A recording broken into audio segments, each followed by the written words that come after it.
reflujo vesicoureteral, que es una patología que se presenta en los pacientes pediátricos y que causa infecciones urinarias y que con el tiempo puede producir daño renal e llevar a insuficiencia renal.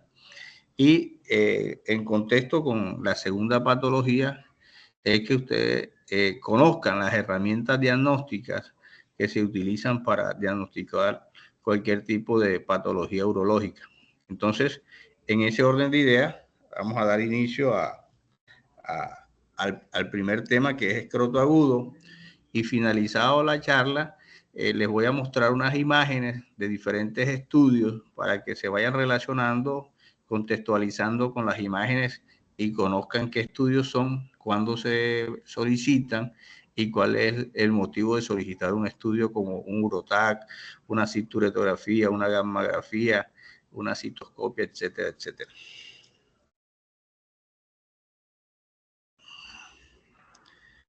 Bien, ahí están viendo la presentación.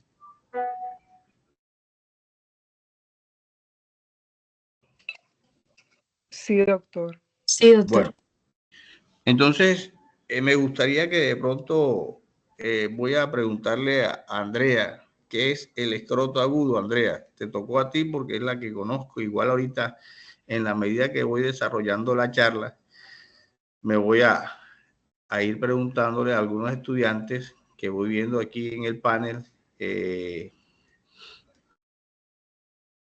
conceptos, o el hecho de que no sepa no implica que los voy a evaluar, pero por lo menos quiero evaluar qué conocimientos tienen de algunos del tema que vamos a dar. Doctor, creería que sería un dolor testicular que puede de pronto ser de forma repentina. Ajá. El que quiera de pronto intervenir, levanta la mano y con mucho gusto le damos la participación.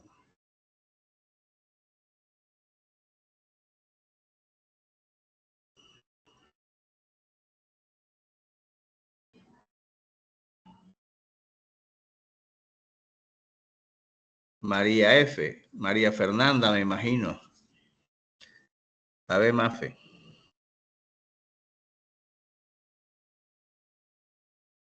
Bueno, doctor, yo también pensaría que quizás alguna afección, como también un dolor, comparto lo que dice mi compañera Andrea, un dolor que quizás aparece de forma repentina.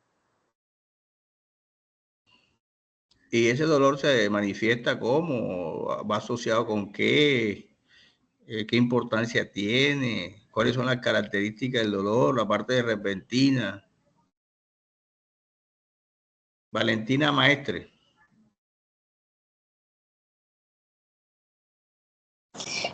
Doctor, yo diría que sería un dolor intenso que aparece de la nada, que hace que el paciente pues decida asistir a servicios de urgencia, que esté asociado pues a patologías que pues le causan ese dolor que están diciendo. Ok. Bueno, entonces entrando en materia, vamos a tener que dar un repasito por la anatomía para que puedan ustedes conocer un poco lo que sería la patología escrotal y también la patología del canal inguinal, porque ustedes van a dar en el curso del semestre unos temas como las hernias inguinales, el hidrocele, la criptorquidia, el escroto agudo, varicocele, etcétera. Y es sumamente importante que conozcan la anatomía del canal inguinal para que puedan tener claridad de la presentación clínica de estas patologías. Entonces, hablando un poquito, usted vamos a encontrar que el escroto es una bolsa en la cual se deposita o llega el testículo, y que el testículo cuando se desarrolla está en la bolsa escrotal, pero cuando está en vida intrauterina, en el periodo fetal, se encuentra intraabdominal. y que ese testículo tiene que bajar a la bolsa escrotal y fijarse. Se fija a través de una estructura que se llama el gubernáculo y va a pasar por el canal inguinal, que está compuesto por los músculos de la pared anterior del abdomen, que son el oblicuo mayor, oblicuo menor, el músculo transversos, y que ese canal tiene dos orificios o agujeros por donde transcurren los vasos espermáticos, el cordón espermático y la irrigación e inervación del testículo y de la parte escrotal, de lo que corresponde a la bolsa escrotal. En términos generales, más o menos, eso sería entonces, estamos invitando al doctor Carlos Hernández, que nos va a acompañar en la charla. Carlos es un docente sumamente importante de apoyo para nosotros y para ustedes. Entonces, en ese orden de ideas, encontramos que esta diapositiva en la cual ustedes ven diferentes colores, diferentes capas, encontramos la piel, el tejido subcutáneo, el músculo oblicuo externo, el oblicuo interno, el transverso. Aquí vemos el canal inguinal y aquí vemos el orificio inguinal externo. El interno va a estar allá pegado prácticamente a la cavidad abdominal, por donde entran los vasos espermáticos, el testículo, ¿sí? Con los vasos espermáticos, el conducto deferente, que ahí se ve que llega al epidimo, que es una estructura anatómica que funciona para almacenar los espermatozoides. Y en ese orden de ideas, entonces, vemos la bolsa escrotal, el tejido celular subcutáneo, el darto y una túnica que se llama la túnica vaginal. El cordón espermático está envuelto por una fascia cremastérica o espermática externa, media e interna. Son las envolturas que van a envolver a los vasos espermáticos. Entonces, en ese orden de ideas, esto correspondería a la anatomía, ¿sí? Ahí rápidamente. Ahorita nos vamos a ir entonces a ver la anatomía de lo que corresponde ya al testículo como tal, a la envoltura del testículo y a las estructuras anexas al testículo, como son las hidátides o apéndices testiculares. Cuando hablamos de escroto agudo, hablamos de tres entidades. Una que es la torsión del testículo, otra que es la torsión de la hidátide, que son remanentes embrionarios que quedan adheridos al testículo y al epidimo. Esto que está aquí es la cabeza, el cuerpo y la cola del epidimo, que se extiende con el conducto deferente y que termina en el conducto eyaculador, allá en la uretra prostática, uretra posterior, para que el espermatozoide y las secreciones de esas glándulas formen el semen.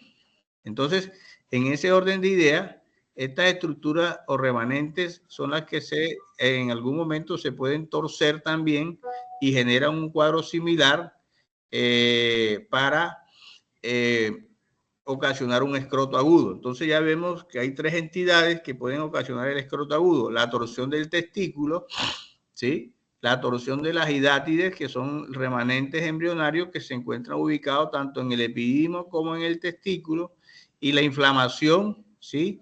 Tanto del testículo como del epidimo, que se llama una orquiepidimitis o una epidimitis cuando se ve involucrado nada más el testículo, perdón, el epidimo. Entonces, en ese orden de ideas, encontramos ya aquí un corte coronal donde vemos las estructuras internas del testículo, donde están los conductos deferentes, los conductos eferentes, ¿ya? Y entramos a mirar las células de Sertoli. Doctor, disculpe. Y ¿Usted está pasando las diapositivas? yo te las paso, no te preocupes. No, no, en la presentación es que está como en la primera diapositiva aún. Ah, ok. Entonces, me regreso aquí a la primera. Ahí pasó la segunda. No, doctor, sigue en la primera de la presentación. A ver. ¿Por qué no me está? Pero acá en la pantalla mía me está pasando. Espérate un momentico.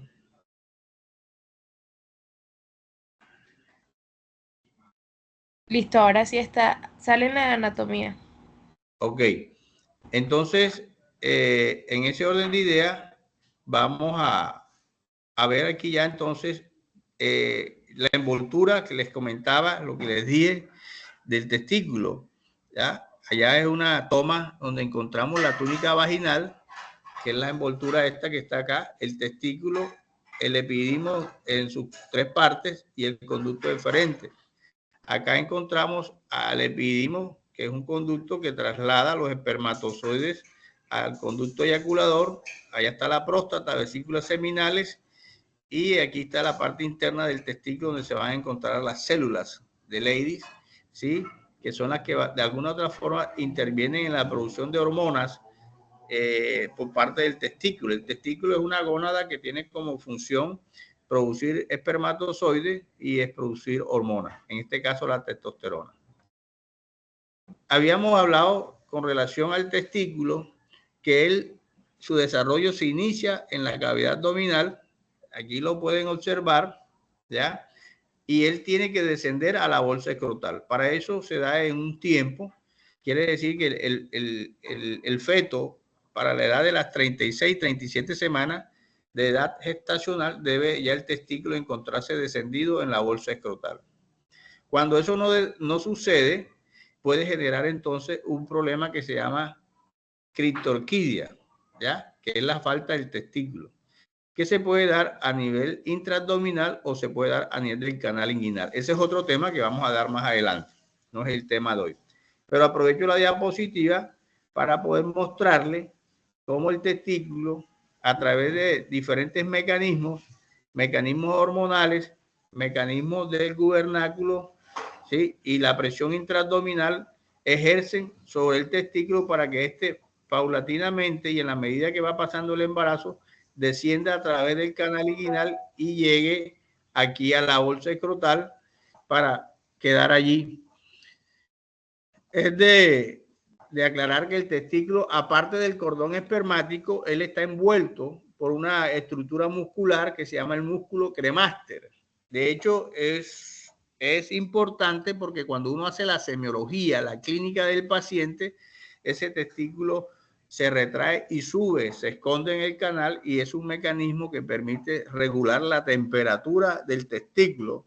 En el caso de la espermatogénesis, producción de espermatozoides, porque a veces la temperatura escrotal es más alta, entonces se tiene ese mecanismo de termorregulación por parte del músculo cremaster. Entonces, en ese orden de ideas, tenemos que el testículo cuando desciende también se puede torcer intraútero y puede generar un cuadro clínico de una torsión testicular tanto intraabdominal como en el canal inguinal, que la podemos ver cuando el niño nace. Entonces, en esa diapositiva que le estoy mostrando, simplemente para darle una luz de que el testículo se encuentra intraabdominal y que por efecto de la presión intraabdominal, factores hormonales y factores genéticos, una vez se da la diferenciación sexual, comienza entonces el gubernáculo a direccionar el descenso del testículo a la bolsa escrotal. Bien, ¿qué es el escroto agudo? Alguien lo había dicho, es un dolor súbito que puede presentarse de manera intermitente, ¿sí? En la región escrotal. Eso es lo que representa el escroto agudo, ¿sí? Un dolor que se puede presentar en la bolsa escrotal y que puede ir acompañado de síntomas como náuseas, vómitos, eritema, dolor y calor. O sea, cuando hay un proceso inflamatorio o hay un proceso infeccioso, genera esas manifestaciones clínicas en el paciente masculino pediátrico. ¿Está claro? Entonces, ¿qué tengo que pensar yo? Si es una torsión del testículo, si es una torsión didátide o si es una torsión o si es una orquiepidimitis o una epidimitis. Entonces, hay que hacer un comparativo de las manifestaciones clínicas de estos cuadros para poder nosotros, ¿sí?, identificar esa patología puntualmente. ¿Por qué? Porque en ese orden de ideas tenemos que tener la clínica asertiva para poder tener un diagnóstico temprano y ofrecerle al paciente un tratamiento oportuno y temprano, porque aquí el riesgo de que esto suceda, ¿sí? ¿Cuál sería? Angélica. Ángela María Ochoa. ¿Cuál sería el riesgo, Ángela María Ochoa?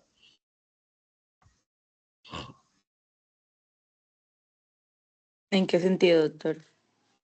Tú como médico general, te llega a la urgencia un paciente. ¿Cuál es la importancia que tú crees tener del tema que estamos tratando hoy, de que tú hagas un diagnóstico temprano y oportuno? Pues en caso, por ejemplo, de torsión testicular, o bueno, supongo que todas estas patologías, de que la estructura se preserve y que no sufra ningún daño, para que el niño no vaya a quedar Correcto. sin un testículo funcionante. Lilia Rosa Pérez. Sí, doctor.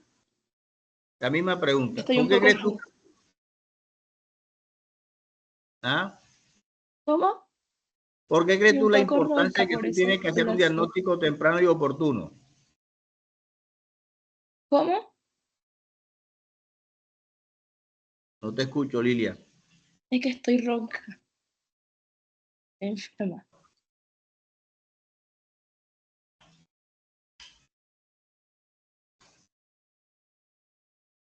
Deison Antonio Vargas.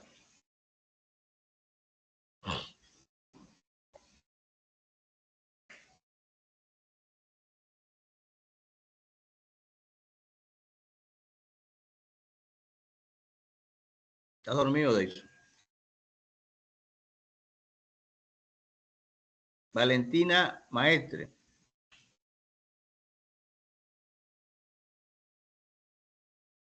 Doctor, sería pues evitar complicaciones que pueda traer cualquiera de estas patologías a la estructura.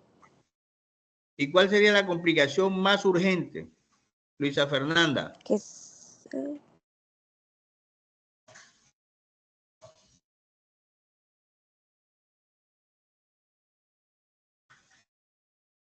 Camilo Bello. Pues que se interrumpa el riego sanguíneo y por ende hay una pérdida de la estructura del testículo como tal.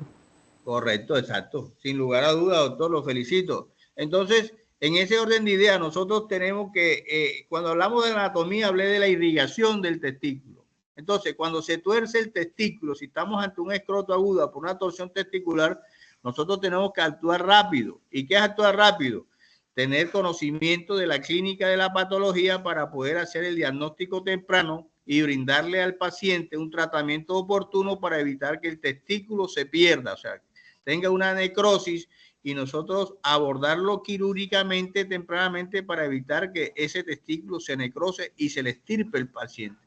Entonces, ustedes como médicos generales que están en formación, tienen que conocer bien eso. Entonces, cuando hablamos de escroto agudo, tenemos que tener pendientes los diferentes diagnósticos diferenciales de escroto agudo. ¿Por qué? Porque yo le decía cuando comencé y le hablaba de la anatomía, que ahí encontramos hidroceles, encontramos hernia, encontramos criptorquidia, podemos encontrar un tumor, podemos encontrar un trauma, podemos encontrar varicoceles, una reacción alérgica me puede generar síntomas parecidos a una torsión testicular.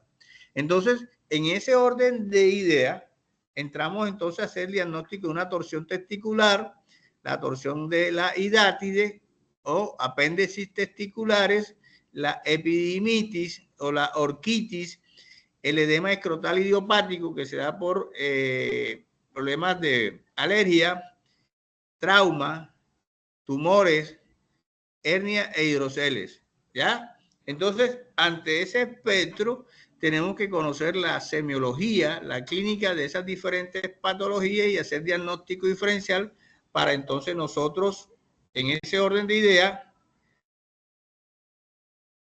ir haciendo el análisis para entonces poder responder a esa patología que se está presentando. Entonces, cuando hablamos de escroto agudo, tenemos que mirar entonces algunos parámetros. El parámetro más importante, sin lugar a duda, vamos a preguntarle aquí a María Catalina, ¿cuál es el parámetro clínico más importante en estas tres patologías, María Catalina?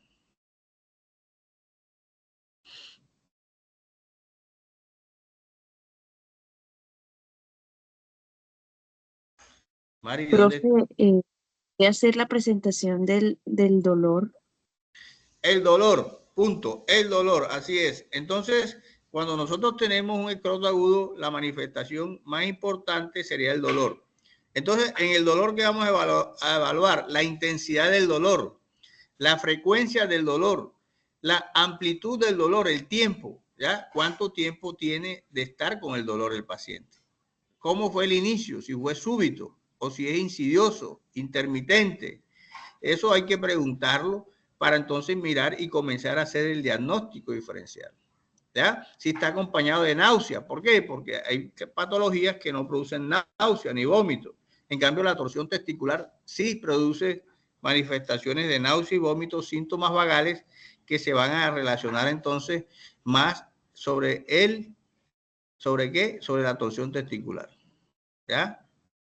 Si el paciente tuvo alguna picadura, si el paciente tuvo antecedente de que se golpeó, es sumamente importante porque entonces ya uno orienta que el aumento del volumen, si hay reflejo cremasteriano presente, indica de pronto que ya no es una torsión testicular, que puede ser una orquitis o una torsión de la hidátide. Entonces, en ese orden de ideas, nosotros tenemos que jugar con la clínica, con la semiología y conocer de mano todas esas manifestaciones clínicas para poder clínicamente hacer el diagnóstico, clínicamente. No es que yo no sé y entonces a mí el diagnóstico me lo va a dar la ecografía o la tomografía.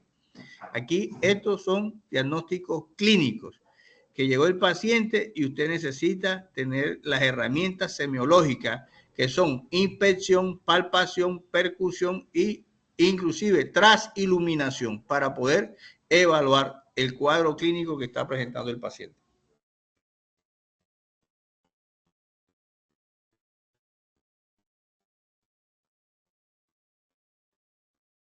Entonces, en el examen físico, ya cuando el paciente llega, ¿usted qué va a encontrar? A la palpación, aumento del volumen del escroto, lo cual dice que puede ser una orquiepididimitis o una torsión testicular, observando que hay un aumento mayor en la torsión testicular, que el dolor en la torsión testicular es generalizado, es de toda la bolsa escrotal. Cuando tú tocas, el paciente normalmente no lo deja que uno lo toque porque le duele mucho, ¿ya? Mientras que en la torsión de hidátide el dolor va a ser localizado puntualmente, donde tú lo tocas, ahí le va a doler. Vamos a encontrar que el reflejo cremasteriano va a estar ausente en la torsión testicular, mientras que en la orquiepididimitis y en la torsión de hidátide el reflejo está presente. Entonces, ¿cómo se evalúa el reflejo cremasteriano? Sobando o poniendo un estímulo con una agujita o con algo sobre la cara interna del muslo y uno ve cómo el testículo asciende al canal inguinal. ¿Ya? Entonces, en ese orden de ideas, encontramos,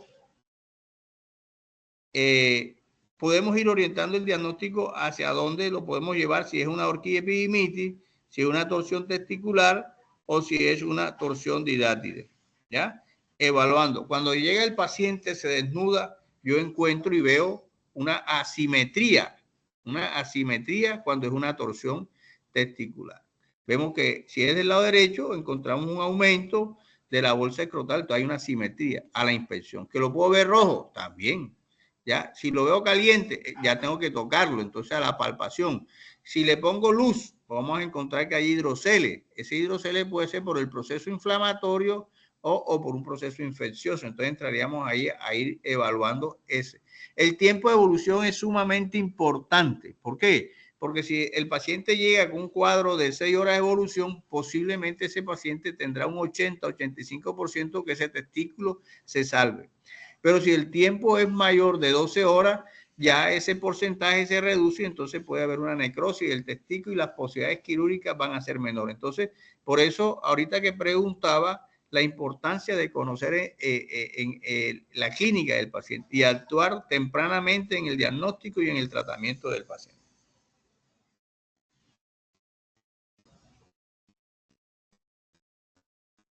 Ahí vemos cómo se va evaluando el reflejo cremasteriano, lo habíamos dicho. Vemos cómo se toca la parte interna del muslo, que puede ser con la mano o con las uñas o con un alfiler o con algo romo, con la punta del lapicero, y vamos a observar que el testículo asciende o no asciende si hay una torsión testicular. Si hay una torsión testicular está ausente y el que se hace del lado contrario va a estar presente. Entonces uno hace siempre un cuadro comparativo en el examen físico, ¿ya?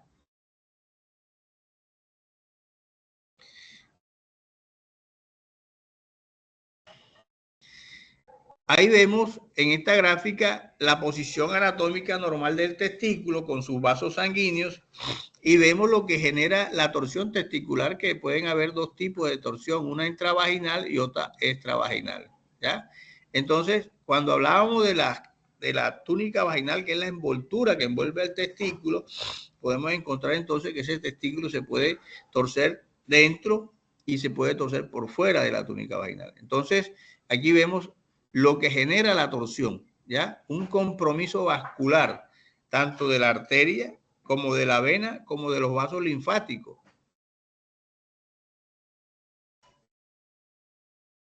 Aquí vemos el porcentaje con relación al tiempo, que es sumamente importante, lo que yo les decía ahora rato, con relación al manejo temprano y oportuno que tenemos que darle nosotros los médicos generales, porque si no, el testículo pasa por una fase de isquemia y posteriormente un infarto y ya la necrosis completa de la gónada. Entonces, si es menos de 6 horas, estaríamos hablando que hay un tiempo de salvataje, un porcentaje de salvar el testículo entre el 85 y 97%. De 6 a 12 horas se baja a un 55 a un 85% y de 12 a 24 horas un 20%, y si es más de 24 horas menos de 10%. Entonces, en ese orden de ideas, la importancia que tiene ustedes como médicos generales conocer la patología, ¿sí? Evaluarla y saber cómo manejarla.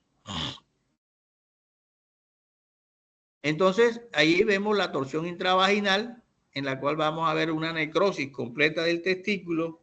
Ya es más frecuente en niños y adolescentes, mientras que la extravaginal es más frecuente en neonatos, ¿sí? Se presenta más en el periodo neonatal. Hay una fijación anormal del testículo. El testículo, cuando se tuerce, se horizontaliza, ¿sí?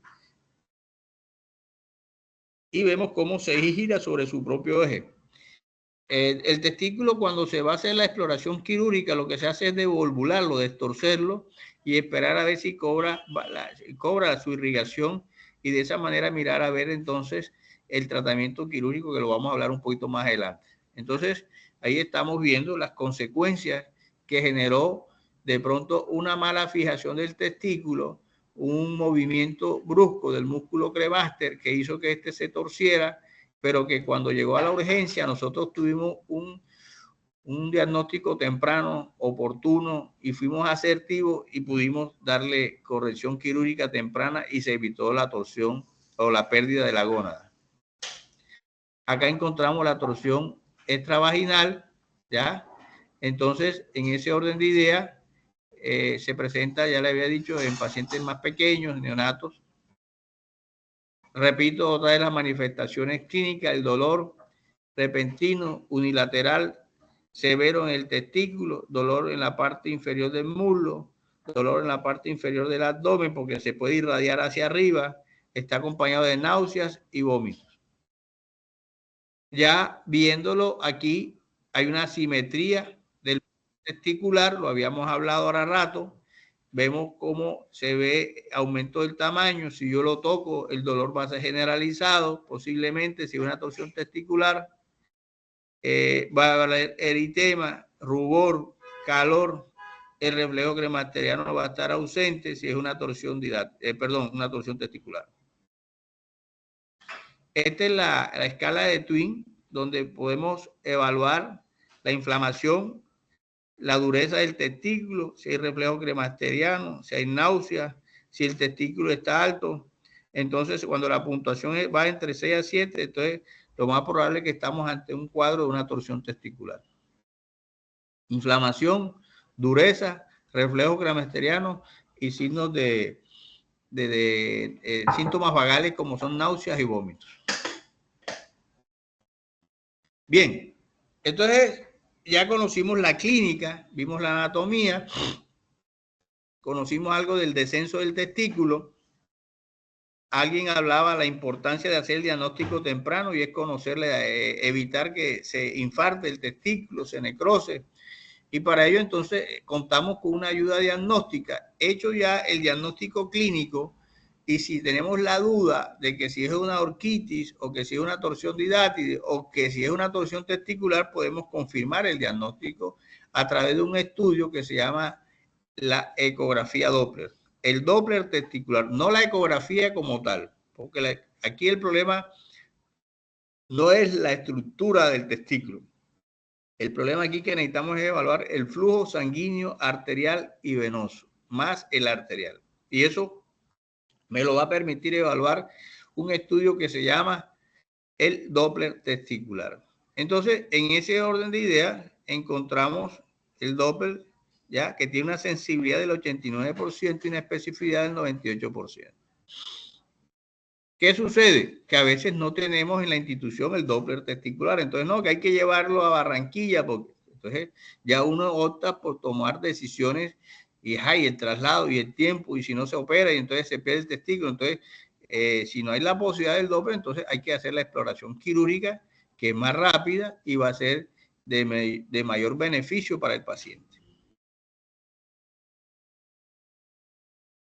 Bien, con relación al de la torsión testicular, podemos encontrar entonces, esto está aquí, pero nosotros en pediatría no lo hacemos, pero está descrito en adultos, que es la distorsión manual del testículo. Normalmente no lo hacemos porque nosotros no tenemos la certeza y la experticia de destorcer un testículo y saber en qué condiciones pudo haber quedado ese testículo. Entonces, lo traigo la diapositiva porque de pronto usted va a encontrar que está esa herramienta terapéutica, pero que en el área pediátrica no lo hacemos. Y ¿qué sucede? Que no tenemos la certeza de que quedó torcido, entonces mejor vale una exploración quirúrgica, ya, donde tú puedes ver el testículo y ver con tus propios ojos qué es lo que está sucediendo y así aportarle al paciente con certeza un tratamiento. Bien. Entonces, cuando ya tenemos la torsión del testículo, que dijimos las herramientas clínicas, como es el dolor, como es el reflejo cremasteriano, como es el agrandamiento del escroto, como es la horizontalización del testículo.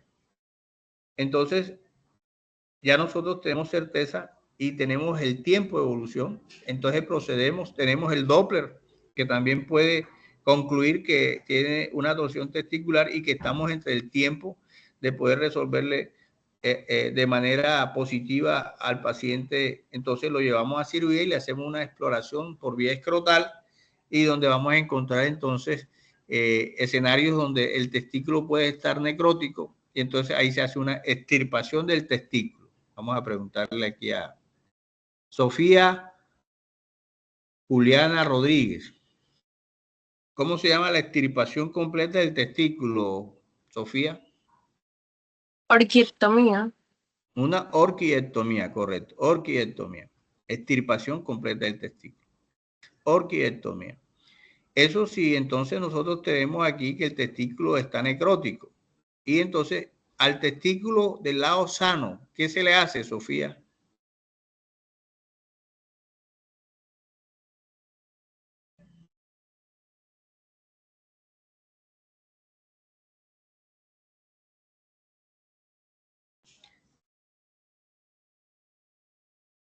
Jesús Daniel Robles. ¿Qué le hace al testículo contralateral? Le hacemos una orquidopexia, o sea, fijamos el testículo. ¿Por qué? Porque no sabemos si de pronto el testículo del otro lado tiene condiciones anómalas de fijación que puedan llevar al testículo a una torsión testicular también. Entonces, en ese escenario, cuando el testículo tiene pocas horas, y el testículo es viable, entonces le hacemos una orquidopexia, ¿ya? Orquidopexia del lado afectado. Algunos cirujanos pueden fijar los dos testículos, ¿ya? Entonces, en ese orden de ideas, cuando el testículo es viable, nosotros podemos fijar el testículo, pero cuando el testículo es necrótico, extirpamos el testículo necrótico y fijamos el testículo contralateral. Orquiectomía más orquidopexia.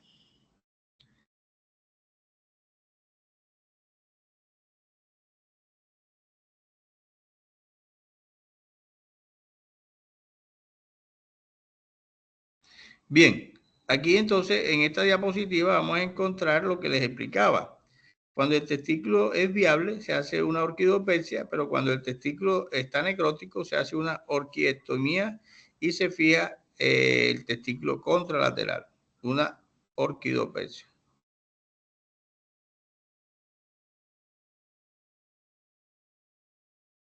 Algunas veces pueden haber torsiones testiculares espontáneas o intermitentes, ¿ya? Que el paciente se queda de dolor y entonces consulta, desaparece y no tiene una clínica muy clara. Entonces, no es fácil de diagnosticar, pero se pueden presentar estos casos. Entonces, habría que ayudarnos con es una clínica bizarra, digamos, que no es muy clara. Pero entonces el cirujano tiene que estar pendiente de que se puede presentar y hay la posibilidad entonces de corregirla quirúrgicamente.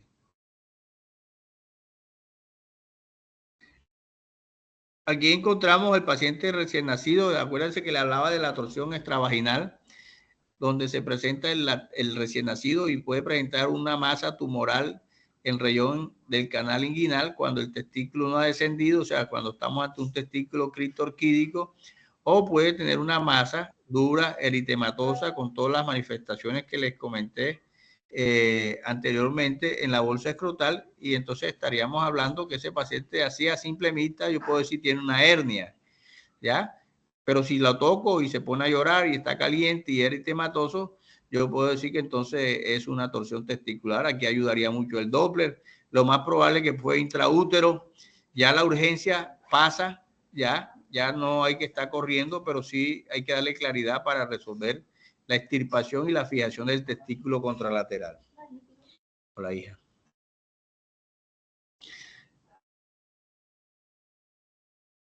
Entonces, ya vemos que la torsión puede darse en el periodo perinatal o en el periodo postnatal, como ya lo habíamos comentado, que es muy importante cuando el bebé nace revisarle los genitales, el ano para descartar un ano imperforado, el pene para ver si no tiene hipospadia, el escroto para ver si el testículo está o no está en la bolsa escrotal, si está en el canal para confirmar una criptorquidia, en fin. Entonces es sumamente importante para diagnosticar de pronto una hernia, un hidrocele, que son malformaciones congénitas que nacen con el niño y que nosotros tenemos que definirle su manejo quirúrgico en algún momento. Bien. Dentro de la patología de escroto agudo habíamos hablado de la torsión testicular. Ahorita vamos a hablar de otra que es la torsión de las apéndices testiculares. Habíamos hablado en la anatomía que son remanentes embrionarios que se ubican en el epidimo, que como pueden observar cuelgan, pero ellas se pueden girar y generan también dolor. Pero ya el dolor no es un dolor tan intenso como el dolor que genera la torsión testicular. Puede generar hidrocele. El reflejo cremasteriano va a estar presente, el dolor es localizado al examen físico y en ese orden de ideas, entonces ya uno diagnostica con mayor claridad y entonces le damos un manejo conservador a este tipo de pacientes. Cuando hay la duda, se puede hacer la exploración quirúrgica porque hay de pronto pacientes que no son claros la clínica y entonces se lleva a una exploración quirúrgica. Pero en sí el tratamiento es conservador, reposo, analgésico, inclusive hasta hielo se le puede colocar ahí para minimizar un poco el tema inflamatorio de la bolsa escrotal. Ahí vemos el testículo, sí pueden observar que no se ve tan aumentado de tamaño como en el caso anterior. pero vemos que hay como especie de algo violáceo azulado en la bolsa escrotal, se llama punto negro, punto azul, se debe a la necrosis que se da de la hidátide. Eso normalmente no sucede en las primeras horas del torcido de la hidátide, sino ya ha pasado unas 12, 24 horas, encontramos lo que se conoce como el punto azul o punto negro, ¿ya?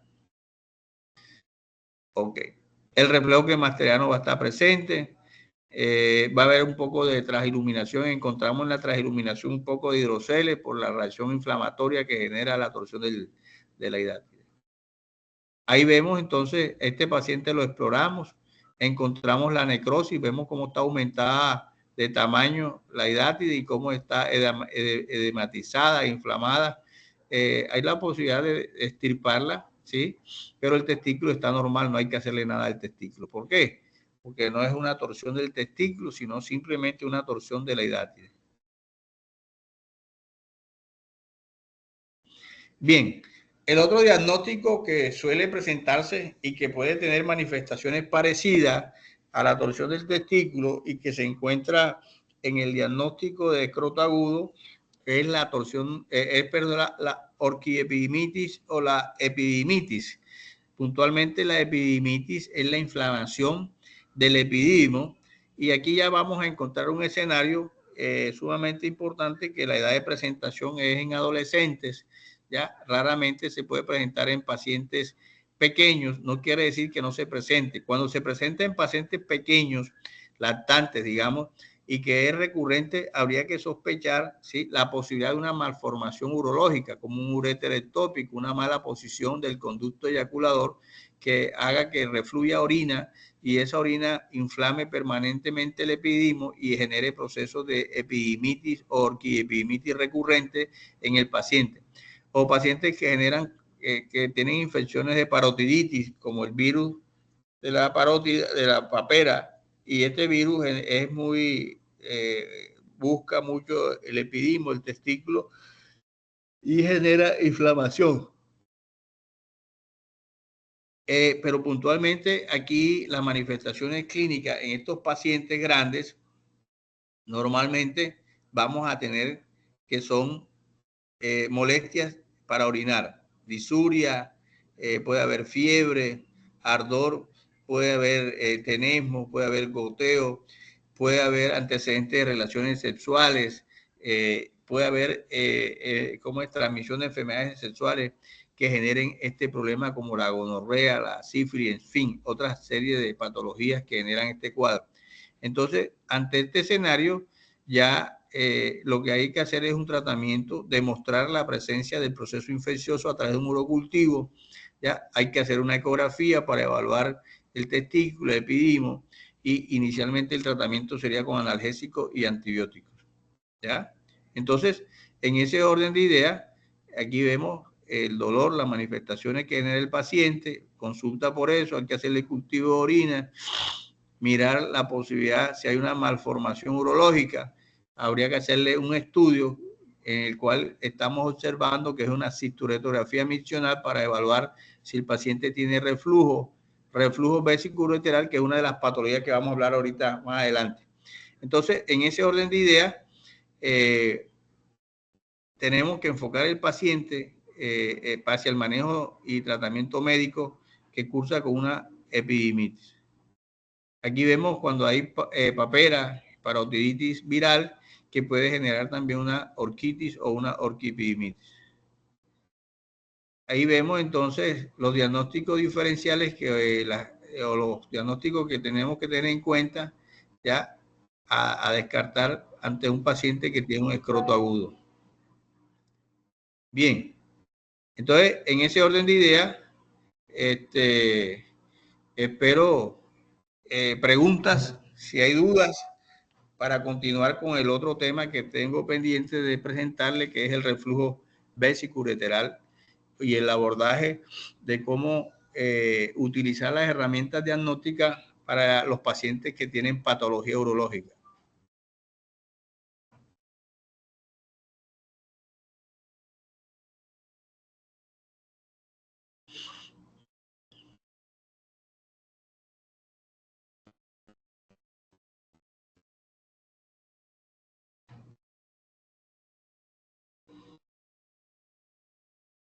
¿Alguna pregunta?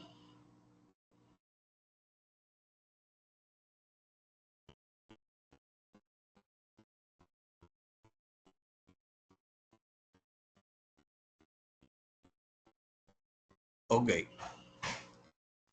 Bien.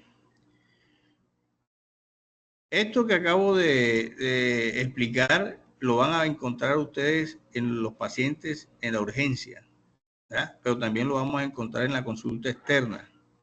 Y de esto lo vamos a encontrar en la clínica cuando vayan a rotar con nosotros, sobre todo en el caso mío que hago la parte de urología, ¿ya? Y les voy a preguntar. Acuérdense que todo tiene una nota. A partir de hoy ya ustedes en la rotación, estos temas tienen que leerlos, estudiarlos, porque van a ser evaluados tanto teóricamente como en la práctica. Bueno, entonces, Andrea Mora, ¿qué crees tú que es el reflujo vesicureteral?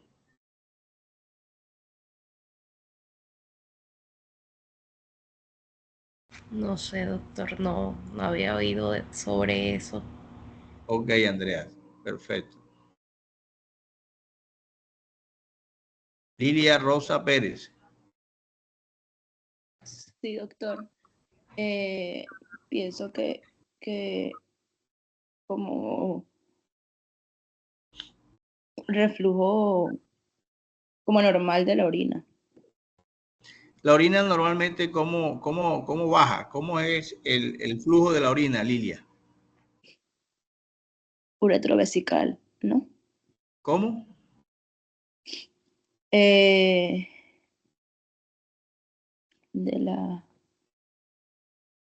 O sea, va de la vejiga al uréter.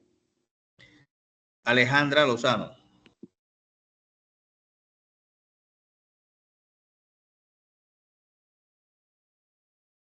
Dígame, doctor.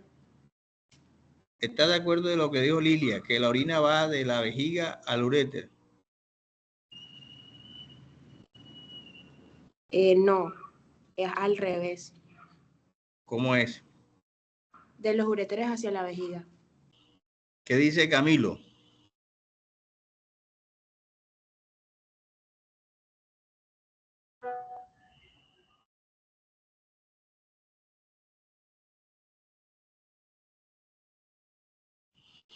Camilo. Juan Sebastián.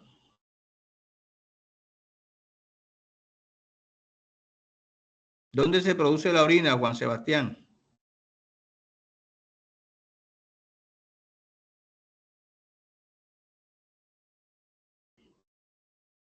Andrea.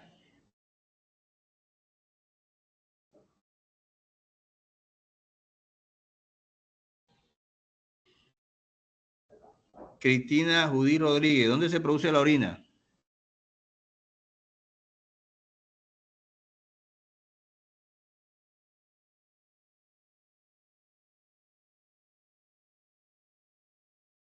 ¿Ah?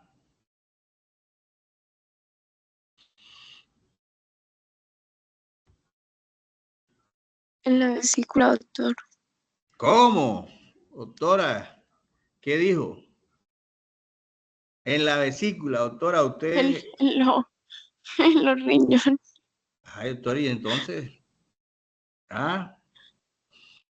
Entonces, si la orina se produce en el riñón, debe bajar por el uréter y se debe ubicar y almacenar en la vejiga. Y en la vejiga sale a través de la uretra y se elimina. Eso es lo que fisiológicamente sucede. Se supone entonces que cuando hay reflujo es cuando la orina se devuelve de la vejiga al riñón o de la vejiga al uréter. ¿Ya? Es lo que es anormal y eso se conoce como reflujo. Entonces, en el orden de ideas, es el flujo retrógrado de la orina desde la vejiga al tracto urinario superior. A eso se le conoce como reflujo vesicureteral. ¿Ya? Tiene una incidencia del 1%, es más frecuente en niñas y genera del 30 al 40% de los niños que presentan infecciones urinarias pueden ser por causa de reflujo vesicoureteral. Y cuando no se diagnostica un reflujo, ese reflujo puede generar insuficiencia renal crónica en el paciente.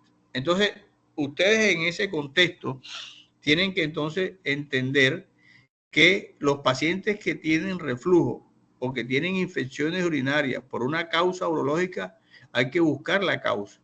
No es que el paciente tiene un parcial de orina y un urocultivo y ustedes se dedicaron fue a tratar y medicar el cultivo de orina y se olvidaron de qué es lo que está causando la infección urinaria y qué podemos hacer para diagnosticar esa causa y tratarla, sea médicamente o quirúrgicamente.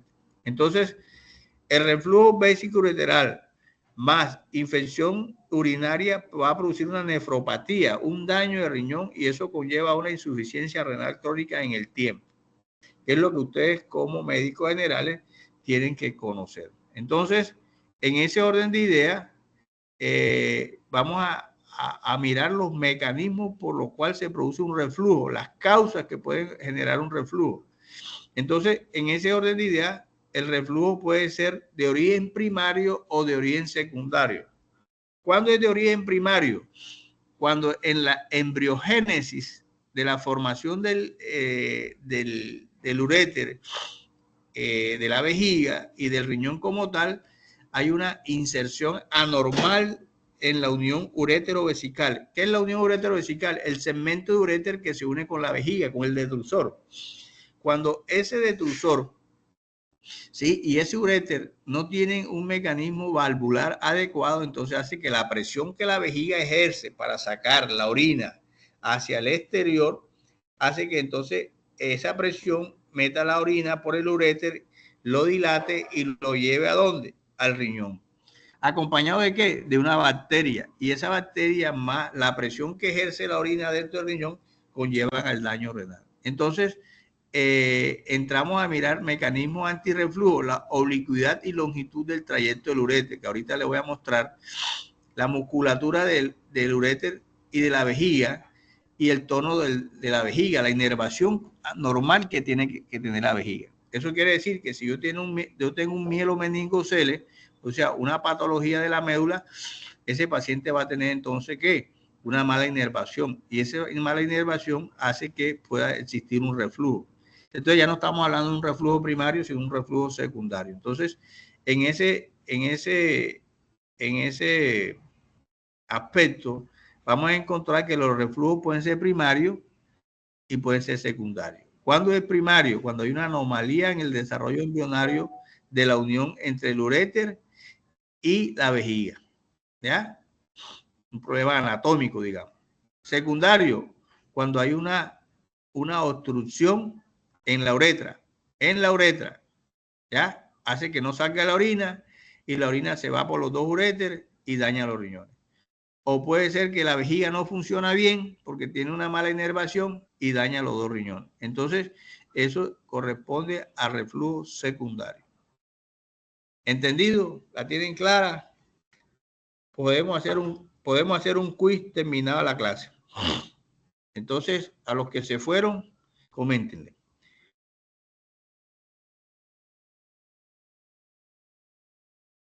Ok. En el esquema este que estoy mostrando, encontramos aquí el uréter que viene de afuera entrando a la vejiga.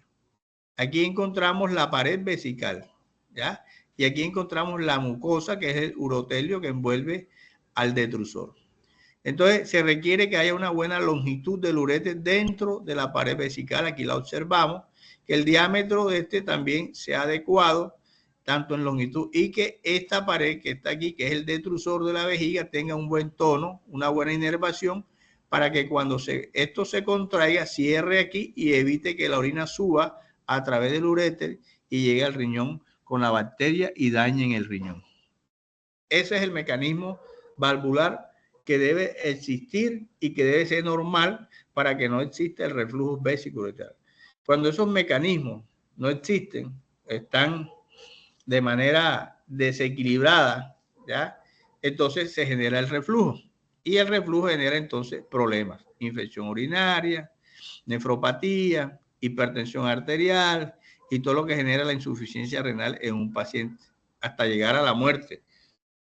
Y el trasplante renal para evitar la muerte de este paciente.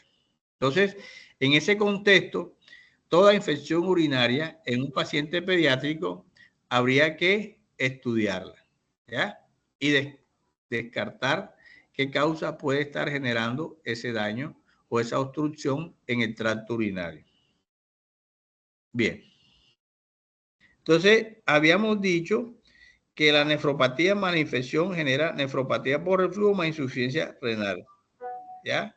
Y eso genera factores infecciosos, hay mecanismos congénitos que pueden generar entonces daños en el riñón, ya generar manifestaciones de daño renal, crecimiento alterado del riñón, atrofia del riñón, proteinuria, hipertensión arterial, glomerulosclerosis del riñón. O sea, todo lo que viene generando el reflujo o puede generar unas valvas de uretra posterior también, que es un proceso obstructivo que les voy a hablar más adelante. Entonces, en ese campo de manifestaciones clínicas, ustedes tienen que meterse en la cabeza que todo paciente que tenga una infección urinaria recurrente puede llegar a tener este tipo de problemas y que hay que evitar de que ellos lleguen a ese problema haciendo un diagnóstico temprano. Bien, ¿cuáles son las manifestaciones clínicas que podemos observar ante un paciente que tiene infección urinaria? Bueno, aquí tenemos rechazo de alimentos en lactantes, acá tenemos escolares y preescolares, entonces vómito, irritabilidad, letargo, fiebre, anemia, bajo de peso. Este bajo de peso es sumamente importante. Cuando un paciente tiene infección urinaria y se estanca en el peso, es importante porque apenas uno mejora el cuadro y el tratamiento de la infección urinaria, el paciente comienza a subir de peso. ¿Ya? Acá tenemos ya en pacientes más grandes, escolares y preescolares, la diuresis, polaquiuria, el tenemo, la fiebre y el dolor en los flancos. Entonces, todo niño con infección urinaria hay que estudiarlo. ¿Ya? Hay que estudiarlo. ¿Cómo lo estudiamos? Bueno, entonces aquí está el panel de herramientas diagnósticas que vamos a utilizar para evaluar ese paciente. Iris Andrea Lascarro. Sí, ¿Por dónde empezarías tú a estudiar un paciente que tiene una infección urinaria? ¿Cuál sería el estudio elemental que tú mandas inicialmente y cómo lo interpretas? el uroanálisis. El uroanálisis. ¿Y qué vas a ver en el uroanálisis?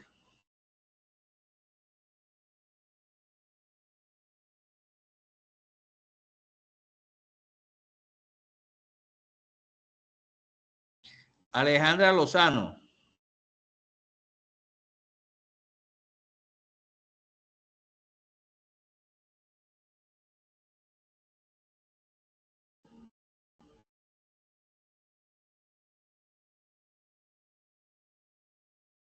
Natalie Paola.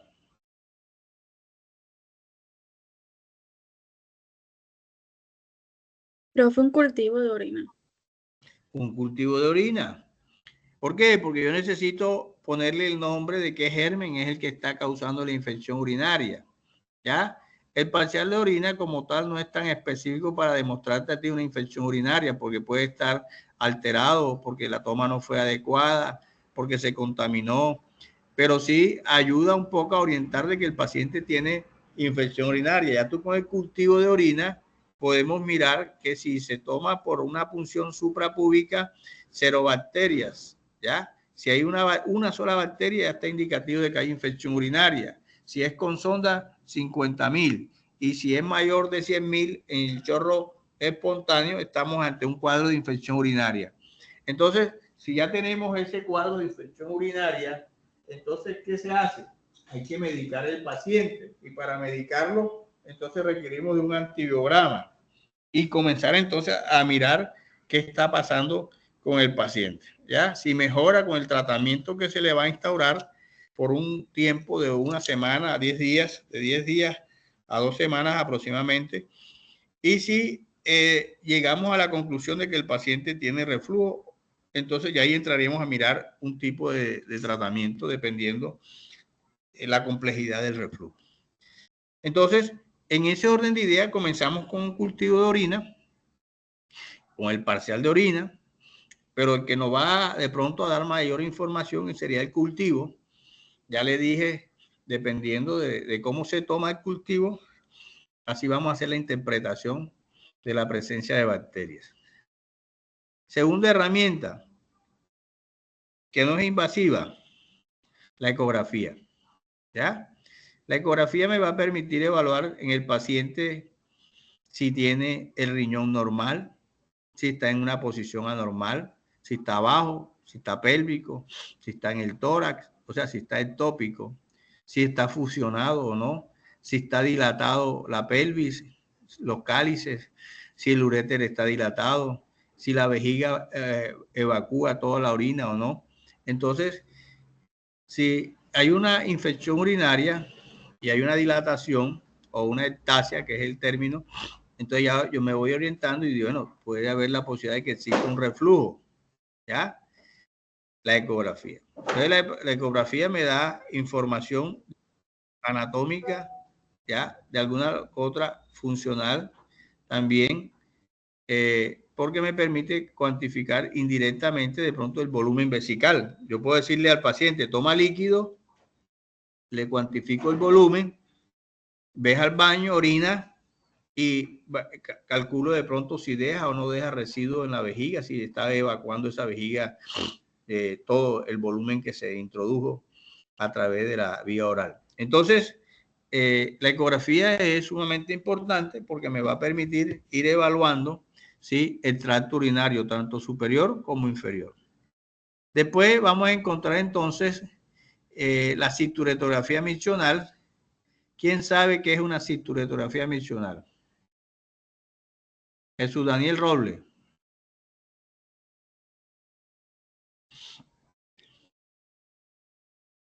Profe, es un examen en el cual se mira toda la vía de la uretra y la vejiga. Correcto. Entonces la cinturetografía miccional no es más que un estudio, ¿ya?, en la cual se coloca una sonda, se mete la sonda, se introduce un contraste que es radiopaco, como está en la imagen de arriba. Y, ¿qué dije yo? Que lo normal es que no se vea que la orina suba. O sea que esta imagen que está aquí es normal. Vemos la vejiga llena de paredes lisas y le sacamos la sonda, le decimos al paciente que orine y entonces ese paciente evacúa la orina, ¿ya? Pero si ya vemos que en la fase de llenado de la vejiga el contraste sube, me dibuja los uréteres, el sistema excretor, en este caso la pelvis, los cálices, entonces estamos ante el reflujo vesico-uretral. Entonces, este estudio es el gold estándar para diagnosticar reflujo, ¿ya? Ya entraremos a mirar si es un reflujo primario o secundario, como lo habíamos mencionado anteriormente. Entonces, en ese orden de ideas, pasamos desde el urocultivo a la ecografía. La ecografía que mostró que había una pequeña dilatación de la pelvis del riñón de ambos lados. Segundo, le hacemos la cinturetro, que hay reflujo. Entonces hay una concordancia entre la infección urinaria, entre la ecografía y la cinturetografía miccional. Entonces, podemos pasar entonces a otro estudio que sería el Urotac, que me podía mostrar con exactitud el riñón, el parénquima riñón y de forma indirecta algo si funcionan los riñones. Y si está dilatado, también me va a mostrar la vejiga, el uréter. Pero yo necesito saber si este paciente que estoy mostrando aquí tiene un daño renal. Pero antes de eso, entonces, tenemos que tener pendiente que el reflujo se clasifica en 5 grados, ¿ya? Y esa clasificación del reflujo me va a permitir evaluar si el paciente requiere tratamiento médico o requiere tratamiento quirúrgico. Entonces vemos que grado 1, confinado al uréter. De la vejiga pasa a una parte del uréter. Grado 2, llega al uréter, a la pelvis y a los cálices.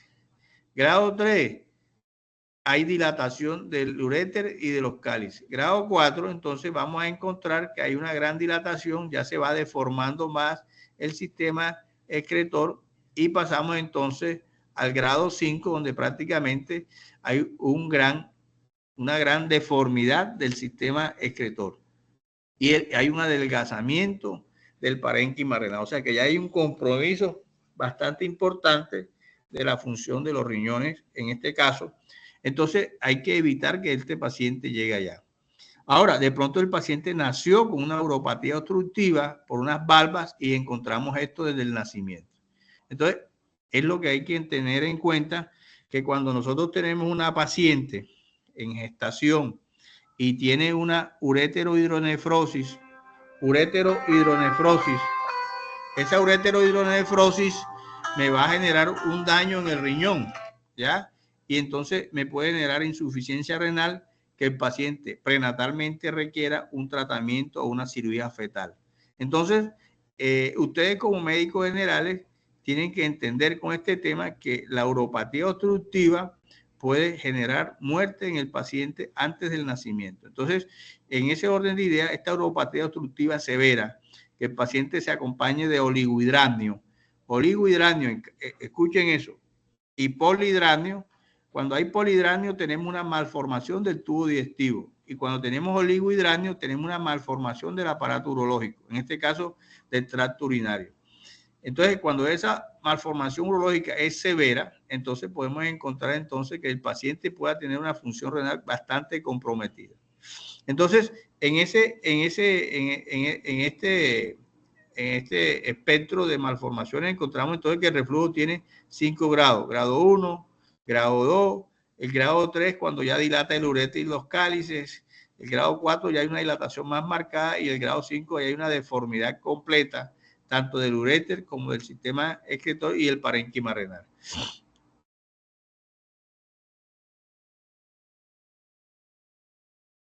Bien, entonces aquí en este estudio que estamos observando podemos usar la cistografía isotópica, que es usar un medio radiactivo, pero que no es tan específica como de pronto la otra, que es más económica, se consigue fácilmente en cualquier clínica. Esta ya es un estudio más complejo, más costoso, no se encuentra en cualquier parte de la ciudad, entonces uno opta por la cistoretografía, que es otro estudio, que es el gold estándar, donde simplemente observamos la dilatación y el reflujo de orina y que es menos costoso. Esta es la ecografía donde encontramos una hidronefrosis, encontramos aquí el parénquima renal, esta es la vejiga, aquí el uréter. Entonces, la ecografía habíamos dicho que es la herramienta inicial con la cual nosotros podemos comenzar a estudiar estos pacientes. Ahora, ¿cuándo defino yo si opero o no opero un paciente?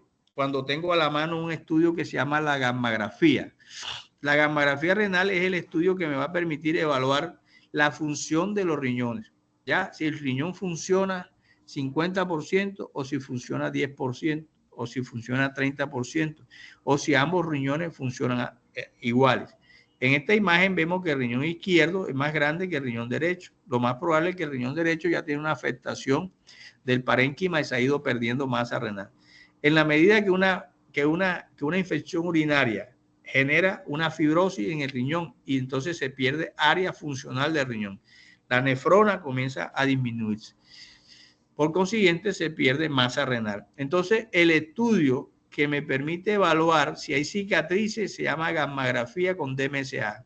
Si hay un proceso obstructivo, lo podemos usar, lo podemos evaluar con el DTPA o el MAT3, que son medios que se utilizan para el contraste de la gammagrafía, ¿ya?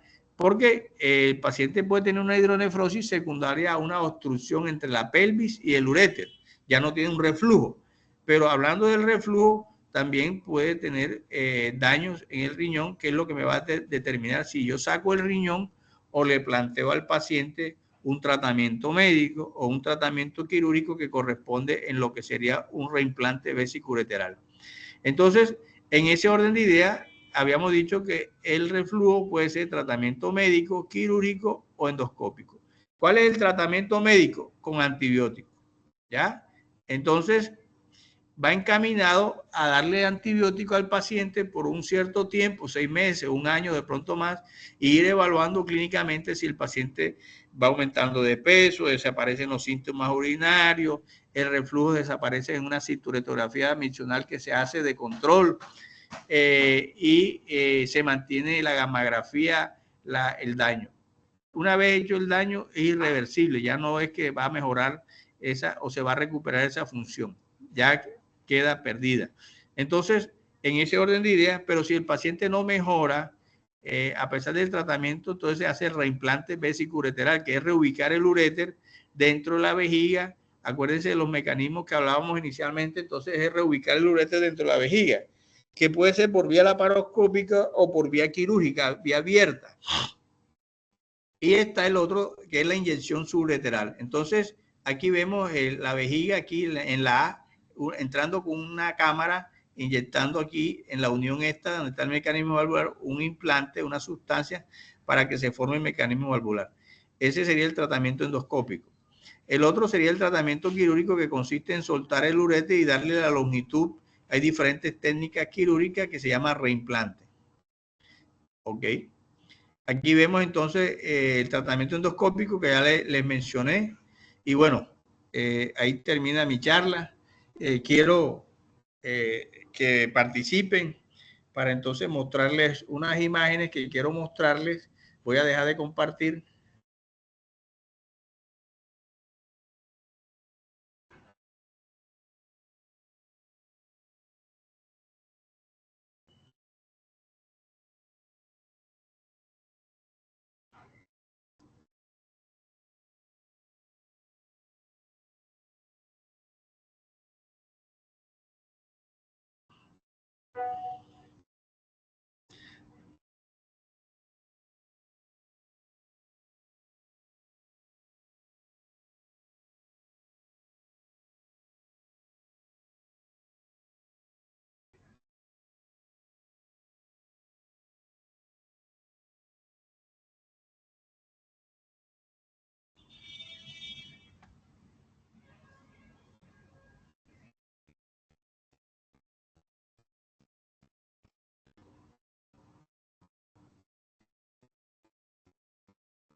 ¿Me escuchan?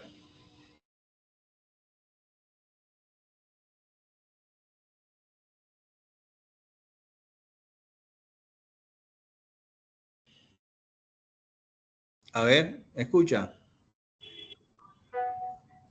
Sí, doctor. Voy a mostrar las imágenes y quiero que me digan si se ven las imágenes.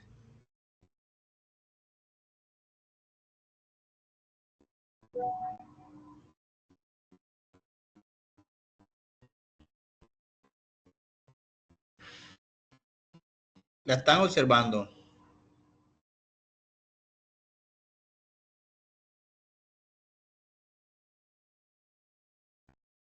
No, doctor. Se ve una pizarra en blanco. Ok. Ayúdenme aquí un momentico porque ¿cómo hago para visualizar? Porque la charla estaba montada en la pizarra de Teams, pero necesito de mi documento mostrar las imágenes.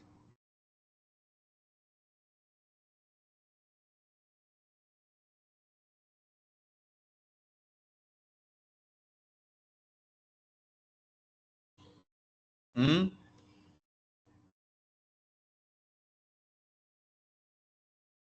No se puede salir de ahí, doctor. O sea, volver a entrar, salir de la Cuidado. charla. Mándelas por el chat. No, son muchas. O sea, salirse de ahí y buscar en sus documentos. Es que no sale cómo salirse de lo que está presentando. Lo que pasa es que ya yo lo tengo aquí en mi documento.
Bueno, el tema es el siguiente, que cuando yo abro el archivo acá, que lo tengo abierto en mis documentos, ustedes no lo están observando.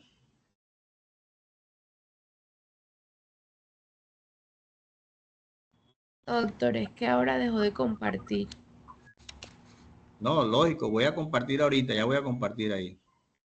Entonces, me voy a ir a la pantalla que dice pantalla, ventana, elija lo que desea compartir.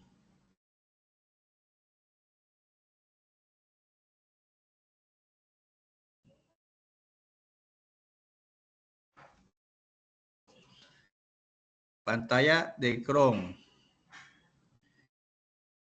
Ventana, pantalla completa.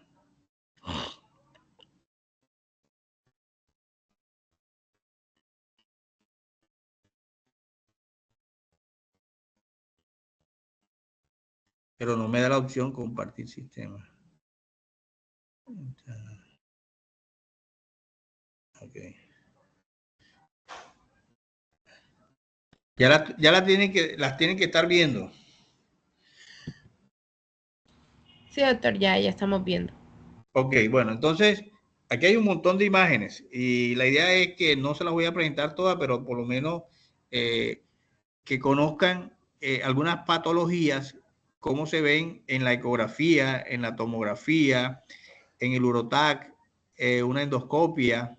Entonces, vamos a mostrar un estudio y ustedes van a participar. Entonces, vamos a mostrar este estudio que está aquí. Voy a magnificarlo un poquito. ¿Ya?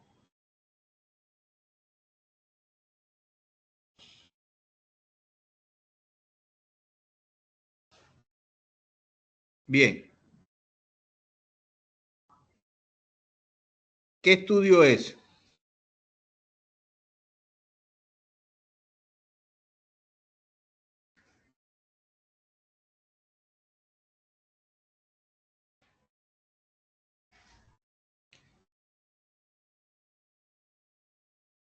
Natalie Marenco.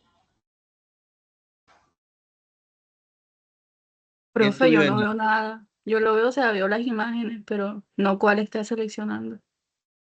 No, ya salí, tengo una sola imagen.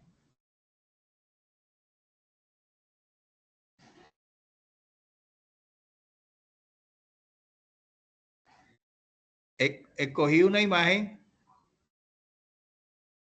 y ahí tiene que Doctor, haber. no se ve solo una, se ven varias. Se ve lo que colocó al inicio, todas las imágenes. Todas las imágenes. Bueno. Aquí estoy. Y ahí ahora.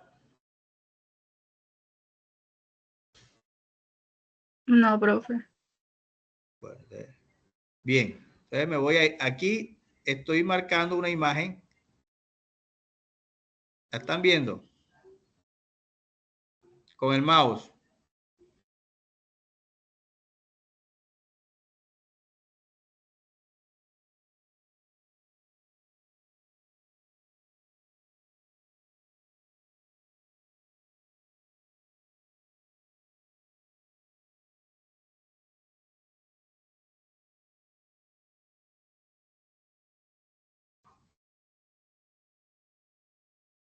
¿Qué observan? Doctor, lo que vemos es que están todas las imágenes como en la carpeta donde están todas las imágenes. No sé si de pronto le da clic derecho a una imagen y que salga a abrir directamente para que se muestre la imagen completa. Es que allá yo la tengo abierta acá individual y es la que estoy mostrando. O sea, cuando tú me dices que No, todavía no nos sale completa. le doy Solo clic. nos sale la carpeta con todas las imágenes.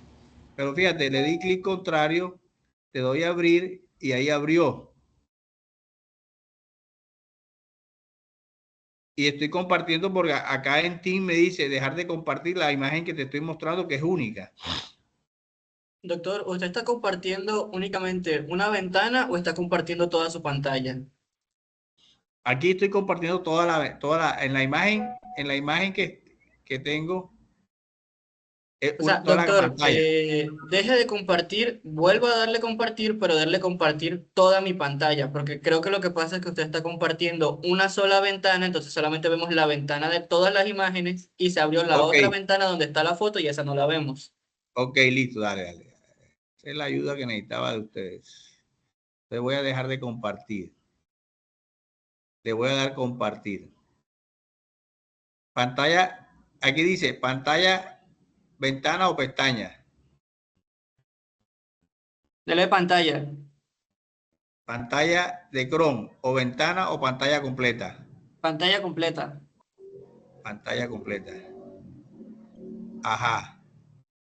Y ya dele compartir, así cuando esté cambiando de ventana ya podemos ver todo, no hay necesidad de estar moviendo tantas cosas. Pantalla completa, ok.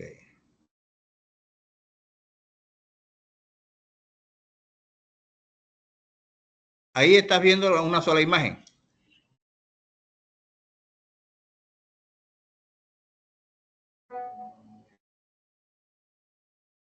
¿Ah? Sí, doctor. Bueno, entonces esa imagen que te estoy mostrando, ¿qué es para ustedes? ¿Es un urotá? ¿Es una gammagrafía? ¿Es una cinturetografía? ¿Es una ecografía? ¿Qué parte anatómica es?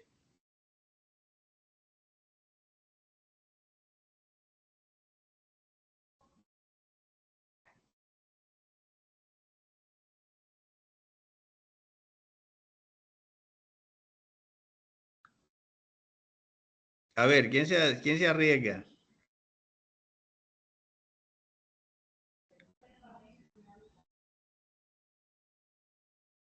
Una ecografía. Una ecografía, correcto. Muy bien. ¿Quién habló?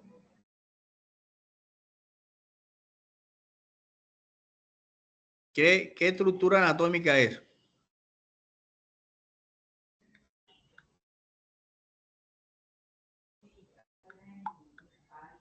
¿Ah?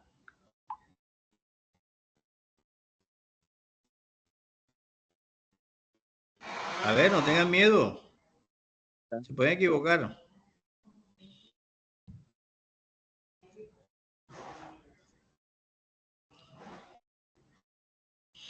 Entonces, este paciente consulta porque tenía infecciones urinarias recurrentes, se hizo el urocultivo, se le pidió una ecografía y la ecografía muestra una imagen en la vejiga. Esto que está aquí es la vejiga, esto que está acá adentro es líquido y esta es la pared de la vejiga. Y vemos que de la pared sale como una bolsa, ¿sí? Una bolsita que corresponde al uréter. Al uréter que llega y no se abrió, sino que tiene un saco que se llama ureteroceles. Entonces ya esto es una patología urológica, ureteroceles, ¿ya? Entonces, en ese orden de ideas, voy a cerrar la imagen y nos vamos a ir entonces a mirar aquí. Vamos ahora a buscar el estudio, ¿ya? Aquí vemos el estudio, ¿ya? ¿Qué estudio es este?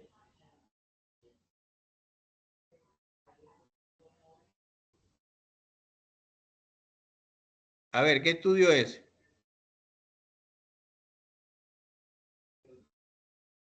Una tomografía. Un urotac. Una tomografía, ¿ya? Un urotac. ¿Qué observas en el urotac?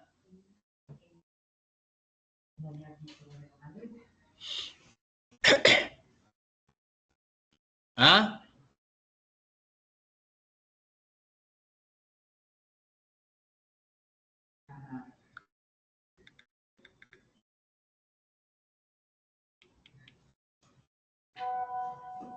Doctor, pues por lo menos yo veo que está subiendo el contraste por el uréter. Ok. ¿Cómo te llamas? El que vaya a hablar que se presente para yo irlos conociendo. Rafael. Tú dices que el contraste va subiendo y no puede existir que va bajando. Bueno, sí, sería otra opción. Ok. Entonces, si tenemos un urotac, difícilmente tú puedes ver un reflujo, porque tú el urotac lo haces con contraste. Entonces, podemos ver explícame el riñón. O sea, vemos un riñón izquierdo, un riñón derecho, ¿sí o no? Riñón derecho, riñón izquierdo. Vemos el contraste, vemos dilatado el uréter, del lado izquierdo no veo uréter. Eso no quiere decir que no lo tenga, sino que en el corte que se hizo el urotac, en este momento no está mostrando. ¿Qué llama la atención? Que el uréter termina en una bolsa ciega, que fue lo que vio la ecografía. Entonces, está confirmando el diagnóstico de un ureterocele.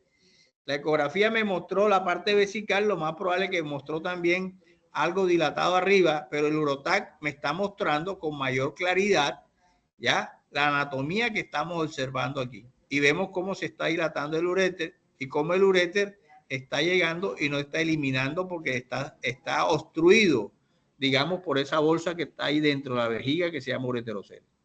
Entonces, ¿qué estudio le vamos a pedir ahora para saber si ese riñón funciona o no funciona? A ver. ¿Qué estudio? La gammagrafía. Correcto, entonces le pedimos la gammagrafía. ¿Ya? La gammagrafía, ¿qué me va a mostrar a mí? Si el riñón verdaderamente funciona o no funciona. ¿Ya? Entonces le pedimos la gammagrafía. Aquí está. Entonces, la gammagrafía me va a mostrar a mí que el riñón capta. Este es el izquierdo, este es el derecho y te hace varias tomas. Y vemos que hay un riñón que está más claro que el otro. ¿Sí? Este es el derecho y este es el izquierdo, porque esta es una imagen posterior. ¿Ya? Y aquí vamos viendo que este riñón no elimina. ¿Ya? No elimina. Este es de otro paciente, no es el mismo paciente, pero quiero usar la diapositiva para explicarle el estudio. Entonces, el estudio de la gammagrafía muestra una curva en la cual el riñón le introducen el contraste, él lo filtra y lo excreta y cae la curva del riñón que no está obstruido, que es el derecho. ¿Ya? Y vemos este riñón que está acá, que la curva no cae. Esto que tú ves aquí es tiempo. ¿Ya? Entonces vemos que en el tiempo, este cayó a los ¿qué? A los 10 minutos comenzó a caer, a los 8 minutos. Y este a los 8 minutos todavía estaba arriba del contraste. Y pasado ya 28 minutos todavía sigue arriba. Quiere decir que hay un proceso obstructivo. O sea que lo que mostró la ecografía, lo que mostró el urotac y lo que está mostrando la gammagrafía en este momento es que hay un proceso obstructivo y que ese riñón posiblemente tiene una función alterada. ¿Ya? Entonces, ese estudio... Disculpe un momentico. Dime, Pedro. Buenos días, ¿qué más? Ajá.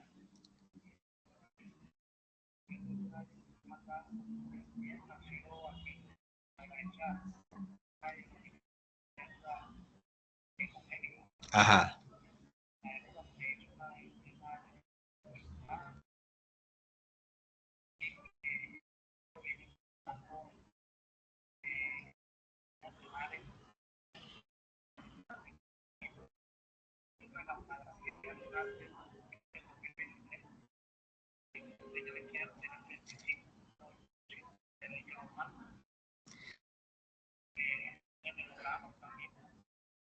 Pídele una cinturetografía para mirar si no hay reflujo. Un cultivo de orina. Ajá. Ajá. Bueno, entonces pídele un urotac y una gammagrafía. Y que venga con... Sí. Sí. Por eso hay que mirar porque tomó la hidronefrosis, se operó, se hizo una pieloplastia. Entonces lo que queremos ver ahora es si está dilatado o no está dilatado. Si no está obstruido, perdón. Gammagrafía con DTPA.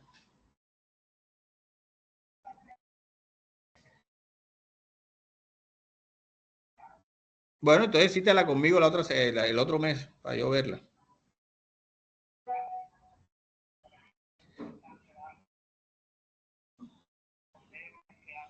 No, pídele DTPA. Un renograma diurético, ok. Bueno, pues. Ya. Bueno, discúlpeme. Entonces, le estaba mostrando la gammagrafía, que ya vieron la curva, y hay otra gammagrafía en la cual pueden ver las cicatrices. Entonces, ya con eso, entonces, si el riñón funciona, ¿qué hago yo? Desobstruir el riñón. Entonces, vamos a mostrarle aquí un estudio. Ahí lo están viendo. Endoscópico. O sea, el mismo paciente, hicimos la ecografía, le hicimos la cistoscopia y observamos cómo se ve el ureterocele. ¿Sí ven? Que el uréter no está orinando, está tapado. Eso genera una obstrucción, infección urinaria, daño del riñón.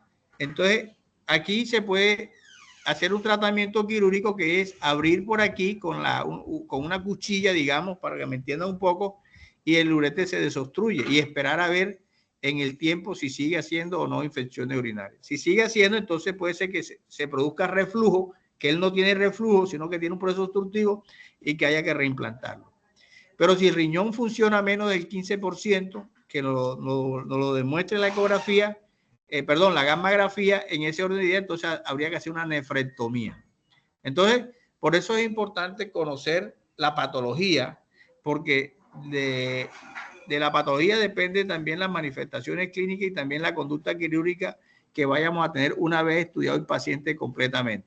Entonces, urocultivo, ecografía, pedimos urotac, gammografía, la citoscopia que me está permitiendo ver el diagnóstico de la patología y también la posibilidad de hacer el tratamiento quirúrgico endoscópico. Bien, les voy a mostrar otro paciente. Un paciente que nació con retención urinaria en el periodo neonatal. ¿Qué estudio es ese?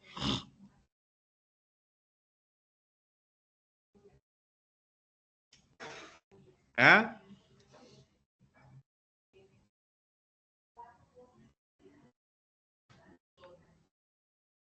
A ver.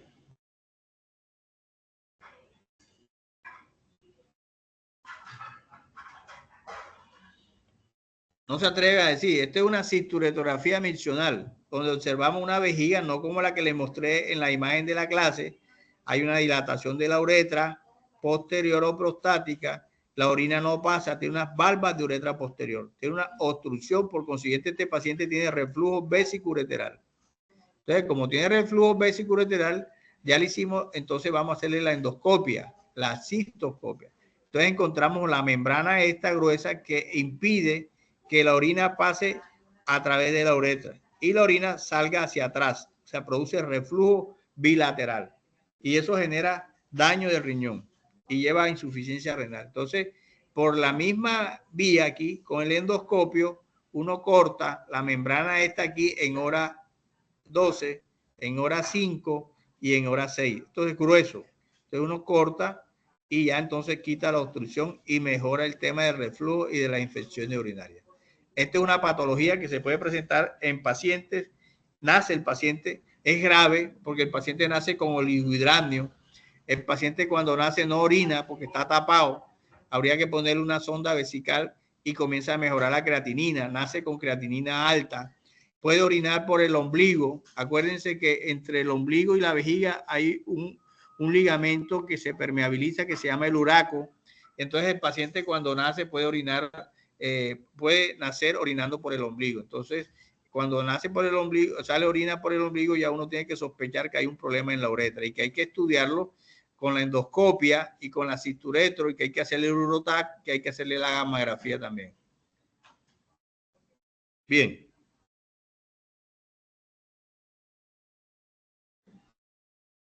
Aquí, ¿qué vemos? Aquí vemos una imagen de un paciente que tiene una malformación urológica. Tiene un doble sistema. Un solo riñón con dos pedazos, digamos, en este caso, ya, con dos uréteres. Estos uréteres pueden terminar uniéndose y llegar uno solo a la vejiga, o puede suceder de que ambos lleguen separados a la vejiga. Un doble sistema se llama esto. puede ser unilateral o bilateral. Algunas veces un uréter de estos puede llegar a la vagina y la niña orinar permanentemente, está con incontinencia urinaria y lo que tiene es un uréter ectópico. O este uréter llegar al conducto deferente y generar una epididimitis recurrente o una orquiepididimitis, lo que yo decía cuando hablamos de torsión testicular en lactantes. Entonces, aquí en este estudio, que es un UroTac, estamos evidenciando este tipo de malformación. Igual, este paciente hay que hacerle su gammagrafía, ya, hacerle la cinturetografía para descartar que no tenga reflujo, su ecografía, etcétera.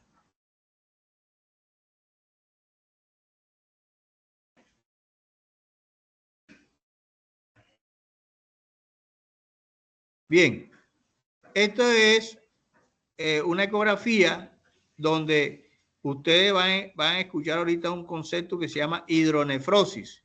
La hidronefrosis se divide en 4 grados. Grado 0, normalmente este es el riñón, esta es la pelvis renal y vamos a encontrar que en la medida que hay una obstrucción en la pelvis, entre la pelvis y el uréter o entre el uréter y la vejiga o en la uretra, esto se puede ir dilatando. Entonces, encontramos 4 grados. ¿Ya? En el grado 1 es fisiológico, puede encontrarse en los pacientes prenatales que nacen con cierta dilatación, pero después del nacimiento ellos mejoran. La pelvis normalmente debe medir 10 milímetros, o sea, 1 centímetro. ¿Ya? Cuando pasa esa longitud, entonces se clasifica en leve, moderado o severa. Y vemos encontrando como hay una atrofia del riñón, hay una gran dilatación de los cálices, de la pelvis.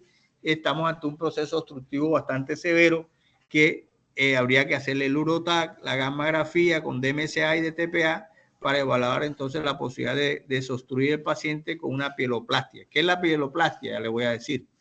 Ya le voy a mostrar aquí. Por aquí está la imagen.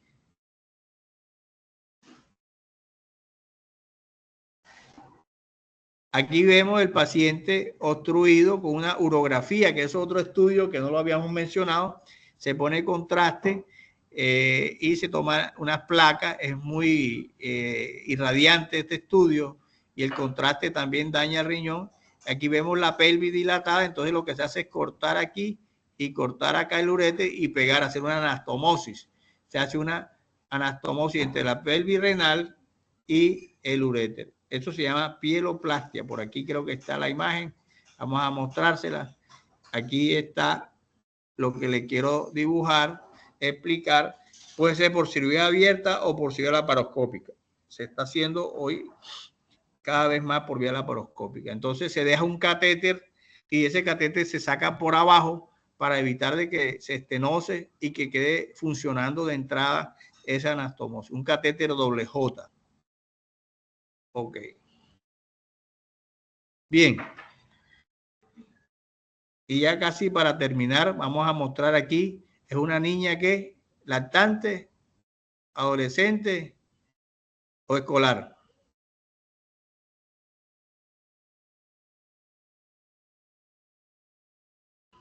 ¿Ah? Adolescente. Adolescente, ya hay vellos ahí. Entonces esta niñita tenía infecciones urinarias recurrentes, dilatación de los uréteres, infecciones urinarias, la gammagrafía ya tenía daño renal bilateral y encontramos esto que se llama un ureterocele grande que protruía a través de la uretra, ¿ya? Estaba obstruido, levantó toda la mucosa de la vejiga y por ahí salía. Entonces se operó y mejoró bastante.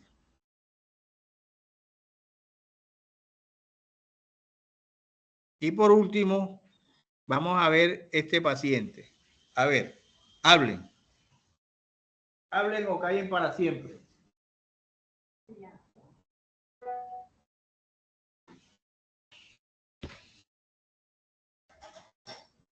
¿Es hombre? ¿Es mujer? ¿Qué le vamos a hacer?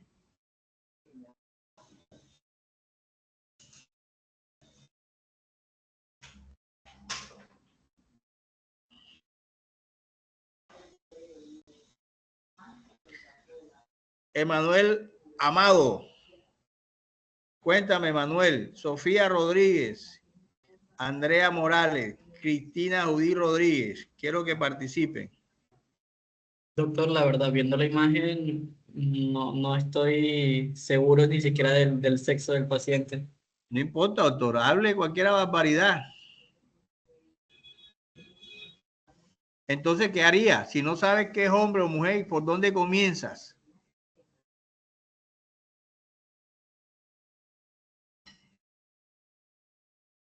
Andrea.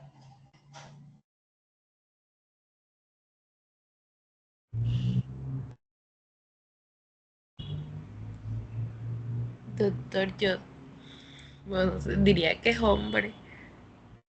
¿Le ves pene? ¿Eso que está ahí es testículo o es ovario? No sabes. ¿Quién más dice algo diferente o igual?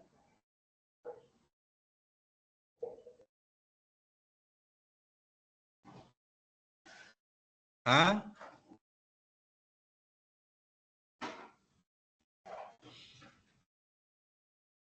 Profesor, ¿se me escucha? Sí, doctor, lo excluyo, claro. Ah, bien. Bueno, sinceramente, es que no sé, la morfología del clítoris, que creo que es ese huequito que yo veo, no sé si, o bueno, no sé.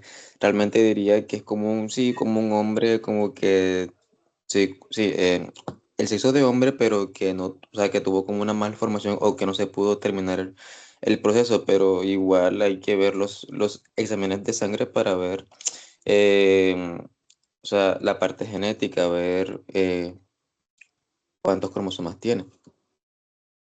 Ok, entonces hay que pedirle un cariotipo para ver si es hombre o mujer genéticamente. Entonces hay que comenzar por ahí, doctor. ¿Cómo es el nombre suyo?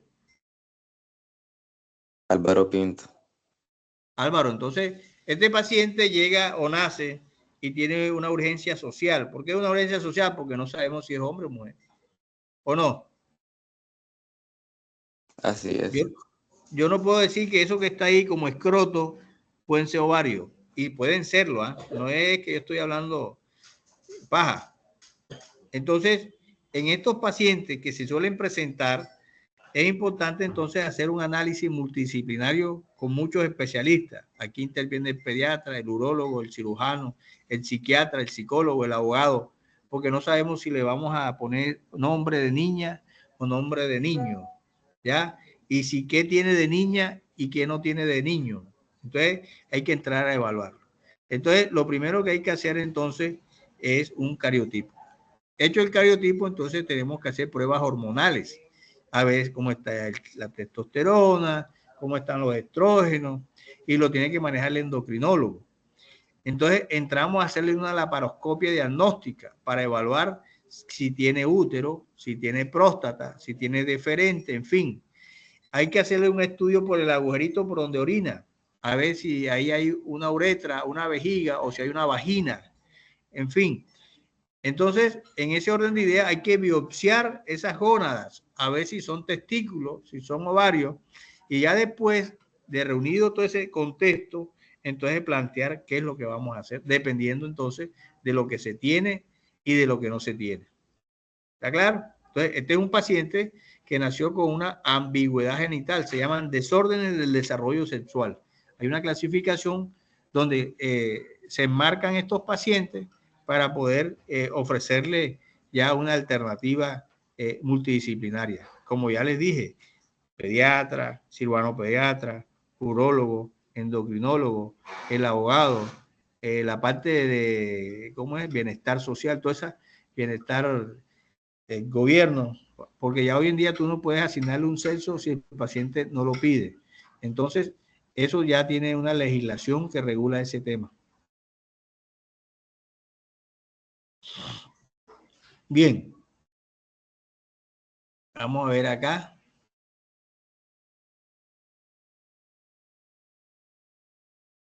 Este es un paciente que tiene un varicocele, ya, que es una patología en pacientes ya adolescentes que afecta la espermatogénesis.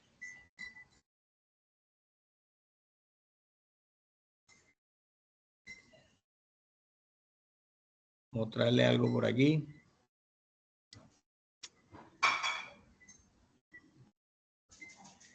Ese es un paciente con unas hemorroides trombosadas, un paciente pequeño. ¿Ya? Nunca había visto, esto es el primer caso de toda la experiencia que yo tengo. Lo traigo para que ustedes vean también que se pueden presentar en niños las trombosis de las hemorroides. Bien, yo creo que doy por concluido mi charla. Espero que le haya sido de utilidad. Los espero en la rotación. Les pido excusa por el tema de la cámara, pero no sé por qué no se proyecta la cámara. La verdad es que no logro entender por qué. Pues tengo el audio, pero la cámara no.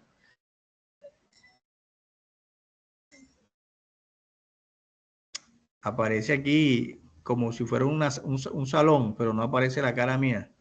Entonces, no sé si alguien me puede ayudar por lo menos aquí antes de irme para ver qué está pasando con la cámara.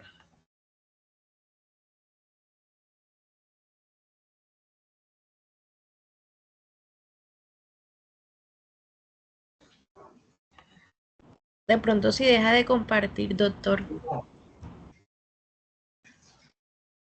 Vamos a ver, dejar de compartir.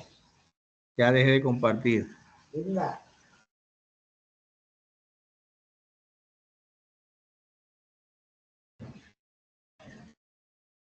¿Tiene Profe, algún fondo?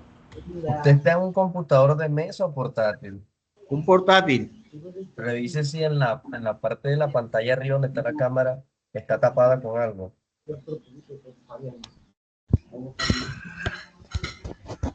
No, no, no. No está tapada. Doctor, en el icono de la cámara hay como una... Ahora sí se ve. Ya, ahora sí. Excelente, mi estimado. Se ganó la rotación conmigo. Póngase pila, ¿vio? Es que hay un botoncito arriba que como que cierra la apertura del diafragma de la cámara. Sí, es un sistema de seguridad. Qué bien, qué bien. Bueno, no sabía, fíjate, he aprendido algo con ustedes. Ustedes hoy la tienen toda en la parte de informática. Bueno, entonces, espero que verdaderamente haya sido de mucha utilidad los pocos conocimientos que le transmití. Es importante como médico general, ustedes que están en formación, estudien, porque la verdad es que lo más importante hoy en día es el conocimiento. Y esto es algo básico, no es algo complejo. Lo van a ver en la urgencia, en la consulta, y es bueno que profundicen el tema. Cualquier cosa, ahí tiene Andrea mi teléfono, si necesitan alguna asesoría o algo. Así que si no tienen alguna ¿cómo es? Pregunta, pues ya yo tengo que trasladarme al sitio de trabajo. Entonces, no sé, quedo atento.